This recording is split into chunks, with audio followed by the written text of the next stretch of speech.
Honey, hi. This is Kristen And Katie. Reed. They try. It's new.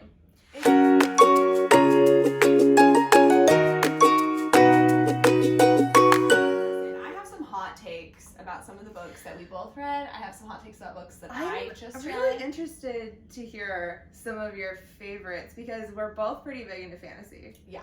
So Some would say more than any other genre. genre. Some would say more specifically young adult fantasy. True. Although I do feel like our interests are more on like the adult end. Yeah.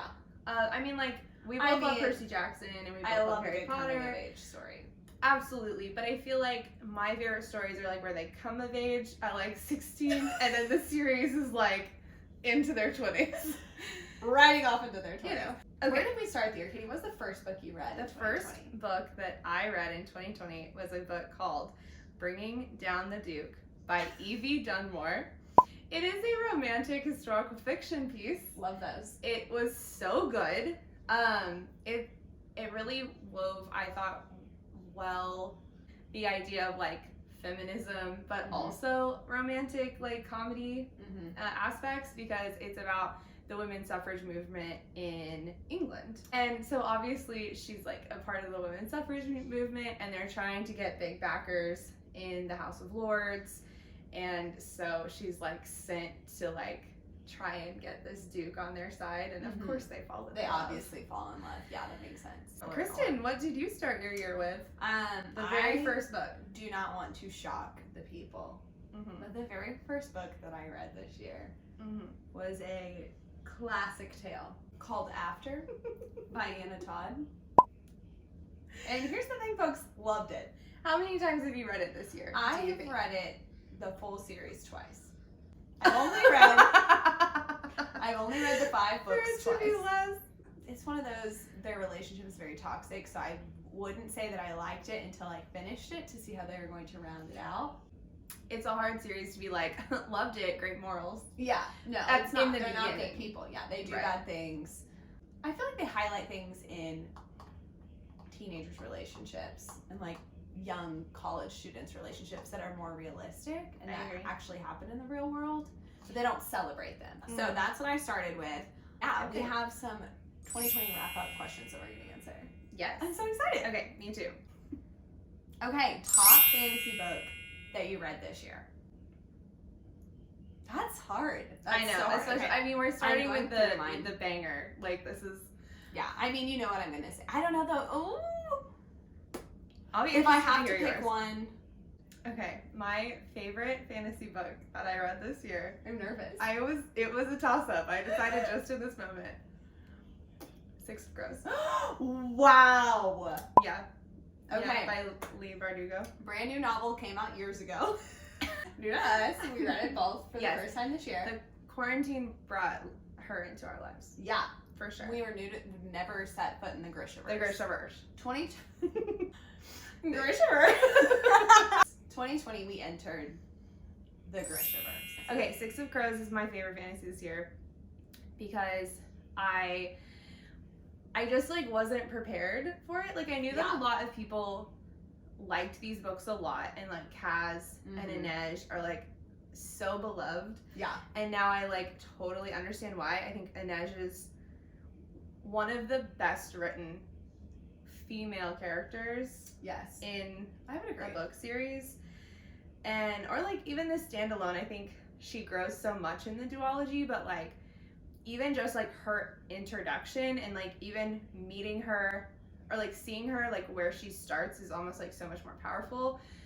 Like just she's already such a good person and Yeah. like she's stuck in this horrible situation of like having to like kill to survive, even though like that's like against her nature. I obviously love the camaraderie of Yeah. the group. Okay, I would be shocked if you don't pick the one I think. So your 2020 Okay, all right. pick.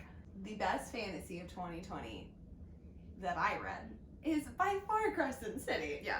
It's Yeah, that's so incredible. Yeah. I cannot rave enough about this book. It is in fact my mission to, anytime someone wants to talk to me about books, like convince them to read this book. It's by Sarah J Maas, as we all know. right. I wouldn't low expectations. I think that we have a shared, we love, I mean, obviously she's developed very detailed worlds, but Right. there are a lot of things that she does in her novels that are not my personal favorite choices. I bought it the day it came out, but I did not pick it up for several weeks because obviously Chain of Gold came out the same day. Right. So obviously we were busy. But That's so funny. I also did not read the synopsis first. All I knew is that it was a new fantasy novel and that it was going to be an urban fantasy, not high Are we gonna fantasy. do in some spoilers? I'm just gonna do a brief synopsis. It doesn't actually. Well, this isn't a spoiler. It's on the back. It's on the back. Yeah. Didn't read that, so I'm about 50 pages in. I'm getting just an inkling that something bad is going to happen to Danica. Yep. Not feeling great about it. Very Mhm. worried about it. Needless to say, when that shoe It was dropped, a bad time. it dropped hard. But knowing like a book about friendship, platonic friendship is my favorite. Yeah. That's my favorite thing. No, but I loved it. I think it's very well written. I think she's a strong female who also knows her sexuality. A little spicy. Do love that. Love that. Mhm. Obviously, very nervous about what's going to happen in the next one. This is just book one of the series. We don't know how many there are going to be, but by far my favorite fantasy of 2020. Okay, what's the next question? Okay. Up next is top romance you read this year. Top romance of 2020. Okay. This is going to be shorter for me because I read about, I don't know, 2. I'm ready. This is gonna be so. This is gonna be embarrassing for me. Okay. I want you to go first. Okay. Okay. I thought you were ready. I'm gonna say it. I'm gonna say it. Okay. It's After Ever Happy, which I know. After Ever Happy, Anna Todd. This is a part of the After series. Shocking. Katie doesn't Yes. like it because of the title. I hate it. I like it because they bring everything full circle. I So, understand. I haven't read the book, Yes. so I only have the title Yeah. to go on. It's not a great title. Hardin and Tessa, the 2 characters, they're struggling. They're both not in good places. They don't treat each other well. Very toxic. But this shows them as they grow up and what they do over years to come back together and be in love and have a family. And it's beautiful. Okay, I went more like for an actual romance. My favorite romance Of this year, 2020. of 2020 that I read is called How to Love a Duke in 10 Days. Oh my gosh. How many dukes are there? So many. And they all need to be tamed, taken down, bringing down. They need to be wedded, and it's a lot. So sexual. Yeah, I didn't know dukes were yeah, Dukes. so sexy. How to Love a Duke in 10 Days by Kerrigan Byrne. It was just so much more than I expected it to be. Why did you pick this book? Okay, Was it I in the picked store? this book because it was on a BuzzFeed list. Okay. And I thought that the title was funny Mm-hmm. because it's obviously a play on how to lose a guy in 10 days. And so I was expecting this like little romp, you know, like all fun and games. But it is like very serious. It tackles like really big ideas or like really big problems. Yeah. The main character is a survivor of assault. Oh. And so she like it's basically like the whole story is like her coming to terms with that and like the repercussions of her of that event. Yeah. And then on his side he has like family stuff that he's dealing with and lines of succession and stuff. So like, You know what we all deal with. it's a really relatable A really relatable topic, Succession. having to be a duke. What a great show, Succession. You haven't I watched haven't it? watched it. I know. Even though a lot of my fave people are in it. Yeah. Okay, what is the top mystery or thriller you read in 2020? Okay, I think I have Yeah. mine. Okay, so my favorite mystery or thriller that I read this year would be probably The Guest List by Lucy Okay. Foley. I really liked it. It's like set on this like remote Scottish or Irish. Sorry, I did like this book. I just can't remember. Scottish Irish. A remote, dark coast Read into her memory on this. where You will. Stood out a lot. where there is this wedding taking place, and it is told by multiple perspectives, Okay. which I really like. All the characters are kind of like culminating to this like event, and you kind of like see the aftermath first, which I always really like. Yeah. And then you step back. and then you step back and like see what everyone was doing and like how they all got to where they were when it happened. Okay. Well, spoiler alert, I only read one mystery series, and I'm gonna go ahead and tell you right now, it is classified as a children's. I didn't know this was the only mystery. I don't really like mystery. I like when mystery is an element of a story, like within a fantasy. Like Crescent City is like Sure. a murder mystery. Right, that's true. I keep looking at my Goodreads list like it's gonna change. Like I'm scrolling it like it's changing, but I already know. Okay, my favorite mystery / thriller is the Enola Holmes series. So I'm trying to decide which one specifically I liked. Yeah. Probably The Bizarre Bouquet. Oh.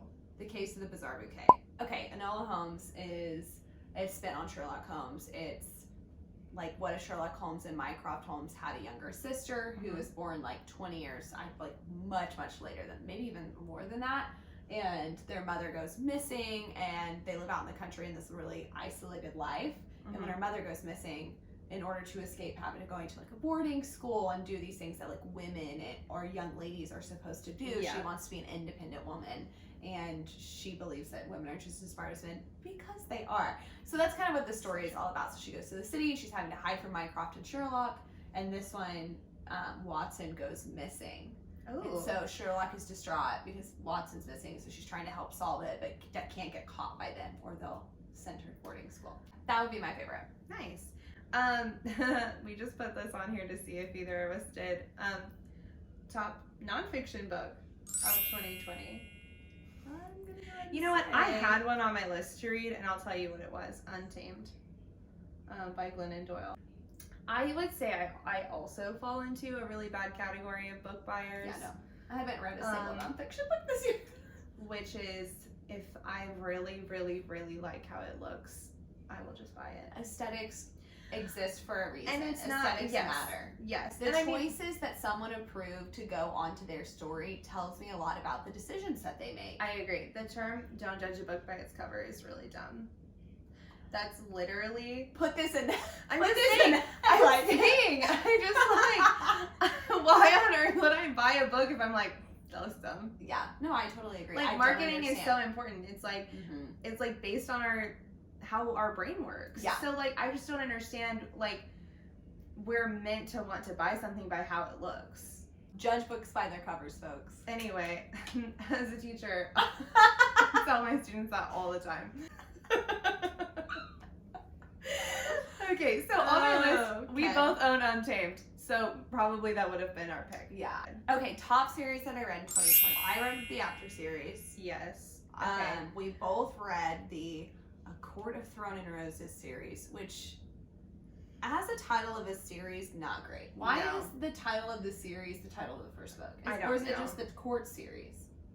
I think it's called A Court of Thorn and Roses series. Yeah. So that series exists. That's all I We have to read say. The Cruel Prince. Cruel Prince series, which felt younger to me, Agreed. which is fine. I think if I were younger, if I'd read this in school, In high school. or middle school, I would have really, I loved it. It just felt younger. But I just read Crescent City, that's so much older. Right. So it's really hard after you've read the best book of the Well- year, anything Well, following we read Chain of Gold, Yeah. Crescent City, then the Cruel Yeah. Prince series, Here. Serpent and Dove. Serpent and Dove. Yeah, we read book 1 and 2 this year. Yes, we read all of the Grishaverse, Grisha. even though they're 3 separate series, so we Yeah. can do that with what it is. I read the first 2 books of the Dune series and then quit. Okay. I read the Wedding Date series. I read the Enola Holmes series. You did. I read, and then we're both reading From Blood and Ash. Yes. Okay, That's a so if good you had to pick, question. I mean, this is easy for me if I had to pick like one series. So, Is it Here- a series if it's 2 if books? it's just Spoilers! Okay, Two I would books. definitely say my top series is the Six of Crows the same. / Grishaverse. They're Definitely. really bringing it home with King of Scars. Like, so excited for this next novel. Yeah, I thought that King of Scars was a really, really impressive first book. I didn't like it more than Six of Crows. Obviously, Six of Crows was my top pick for fantasy. Yeah. But I love King of Scars, and I think if you've read the Grishaverse, like, It only Zoya gets is better. bound to be one of your favorites. Yes. Nikolai is bound to be one of your favorites. So like Pound for pound. King of Scars, definitely, and Nina Nina is so is great. bound to be one of your favorites. So, Yeah. so just like the continuation of all three of their stories is just like bound to be great. Yeah. I think that we both really loved the characters in Six of Crows and Crooked Kingdom. Yeah. And so getting to see their story play out of like where they were the most important people Mm-hmm. is just great. Just the six of them together are incredible. I love the trope, like, you pick your family. Like, it Yeah, doesn't found matter. family. Found family. Yeah. That's my favorite trope. Wow. It's my, and I'm What going to say that a lot. What a really big statement. No. Your favorite trope Yeah. is found family. When you say that Danica and Bryce are found family. are found family in Crescent City, right? Yeah. Because you're my found family. You're my found family too. Anyway. That's my favorite series. What is your Yeah. favorite series? I would say Six of Crows too. So Is this just how you typed it? The Okay. next question. if you're wondering, Top book of 2020. Drum roll. it's Crescent City, folks. And I mean, we don't It's even a have slam to debate dunk. it. Like, this book came out this year. It was a huge, it's just huge. It's the so much scope more of it is mature huge. than any of her other books. Yes. She breaks the mold on a lot of her Sarah J. Maas And it her feels like tropes. she's like mature. kind of, and like able to make fun of herself a Yeah. little bit more. Like calling out stereotypes that people see throughout her, like all of her Mhm. writing. But that's the best book of 2020. 100%. We'll break it down with some, Yeah, I want to spoilers. really dig into that book. because I think there's a lot. We want to do predictions. This is going to really show us a lot about ourselves. I agree. Okay, so wrap up. That's wrap up. 2020. We Top- are both at 41 books right now. Yep. I'm in the middle of Kingdom of Can I run through some honorable Flesh. mentions? Yeah, honorable mention. Hit me Yeah, with it. okay. So one of my honorable mentions For any would particular be- category or just like things you want to talk about? I just want to talk about these. I real love quick. Okay, so an Okay, honorable let's talk. mention. Honorable mention. We didn't really bring it up. I think because there was so much good content this year. Chain of Gold. Chain of Gold. It's so good. So good. It holds up. It continues a series of It characters that absolutely we does. love. And I love that there's more characters in it than the original prequel with Will, Right. Jim, and Tessa that were the core characters. There's so many more main characters in this one. And I did not read, and here is something I love and don't love. I love a universe so big that there's material and things you can pull from. Like, I love Star Wars. It's obviously one of our favorite storylines. Right. I love that I could learn something from the Clone Wars that will come into play in The Mandalorian. Right, I love which is that why there's you have to things- watch Rebels. Yeah, on the list. I love that there's things there's like a deeper, richer Right. backstory. And so I think for this, I'm disappointed in myself that I didn't read The Shadow Market or You're so right. The Neither of us did. Academy. I read them afterwards. I still haven't read the Academy. And my mind was blown. Like, you get to know Anna and how, like, it's like her origin story and how she's so confident in who she is. I love Which it. I loved her in Chain of Gold, but it's just like, oh my gosh, she has a whole backstory. This is a channel that loves Anna Lightwood. I love Anna Lightwood. Are there Yeah. people that don't love Anna? No, but I mean, like, we love her a lot. Oh yeah, She's, like, really she's great. one of my favorite characters. That, and then like the formation of the Merry Thieves. The Merry Thieves, yes. Yeah. Yeah. Honorable mentions. Do you have one? Any particular? I don't think so. 2020 was a great reading year. We're It super was. excited for 2021. I'm proud of us. I feel like we read a ton of new books this We year. really did. And looking forward, we have a lot to New read. to us, yeah, and I'm excited to look at like what's coming out next year and actually be reading things that are coming out live and following along on like Tumblr and Pinterest to see like what people are predicting. Yeah. It's like now when I reread an old series, I want to know like what the internet was like like what the hot takes were in between Six of Crows and like Crooked Kingdom. Right. But like I'll spoil myself if I get on. I know. So there's a joy in that. There Like, really is. before the last Harry Potter came out, before I was like just thinking that how many Yes. hours We and spent, like, hours sleuzing. Snape, good or bad? good or bad. That's 2020. This is 2020. Oh, this is Kristen and Katie. Reed.